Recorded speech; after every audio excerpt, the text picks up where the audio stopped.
From a business point of view, we are disappointed.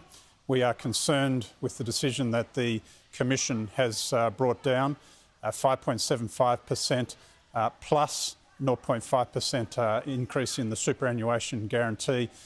This will add significantly to costs for business. We estimate it will mean an extra $12.6 billion in costs into the supply chain. This will impact particularly small businesses the most. They are the ones who end up paying these award wages. It will mean for them that it adds to pressure, which is already intense as a result of significantly higher costs that they've been facing through the supply chain, through energy prices, and now through wages. Our other concern is that it adds further to the pressure on inflation. It means that they have not followed the guidance that the Reserve Bank has provided in recent weeks, including here in Parliament House in the past week. Our concern is that it increases the pressure or maintains the pressure on interest rates in the months ahead. Thank you. The Commission said that this is neither going to cause nor contribute to a wage price spiral. Did you find that comment surprising, and do you think they've looked at the evidence about that? Well, we do find that comment surprising. So if you put this together with other pressures that are already on business, then we can't see how that is the case. It seems abundantly clear this does add to the pressure that business is facing in terms of margins, in terms of prices. We've heard the warnings from the Reserve Bank. We've heard very clear signals. Even during the process of the wage review, the President of the Commission himself identified that increases above 4% raise that risk. So we would certainly say that this does increase the risk that this will feed back into inflation. Andrew, what are you expecting the repercussions to be? Are we expecting to see businesses lay staff off or cut back hours? Well, it will have an impact for small business. It will hurt small businesses. There's no doubt they're already facing significantly higher costs. It means they have to make a decision. They have to make a decision about whether they can pay themselves their ongoing wages, meet their superannuation expenses for themselves.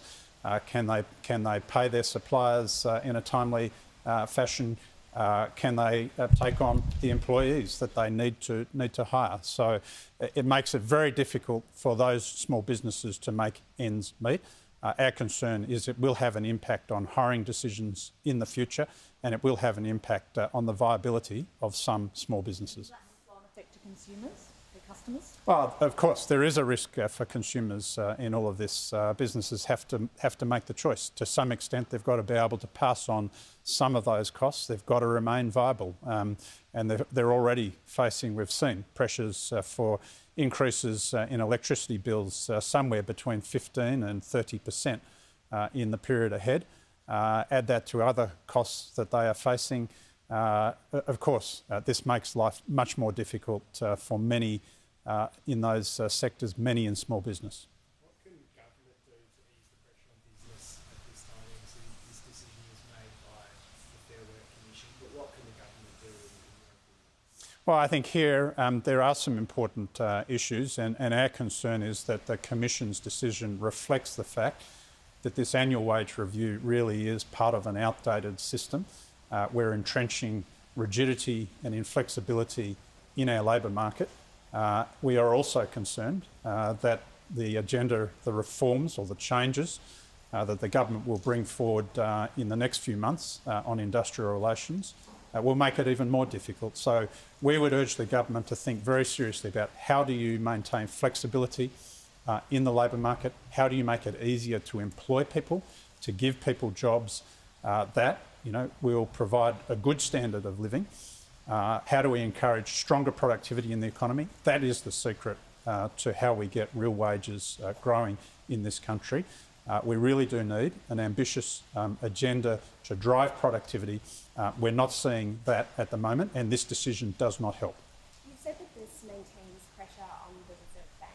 Are you expecting them to increase interest rates when they next meet as a result of this decision by the Commission? Look, we're not predicting what the Reserve Bank will do.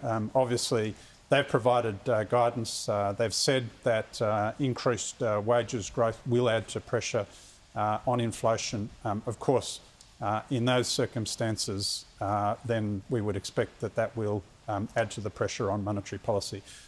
We believe that there is a strong case for the Reserve Bank to hold rates where they are for the time being, but this decision, again, does not help that case. You mentioned the rigid IR system. What's the alternative to centralised wage fixing for award-reliant workers and those on the minimum wage? Well, I think what we've got to do is fundamentally simplify the award system. We've got to make it easier for business to employ people, to identify the correct pay points that people should be on, and to make sure that they can access the labour that they need and encourage people to come into the labour force and, of course, get better paid jobs for the future.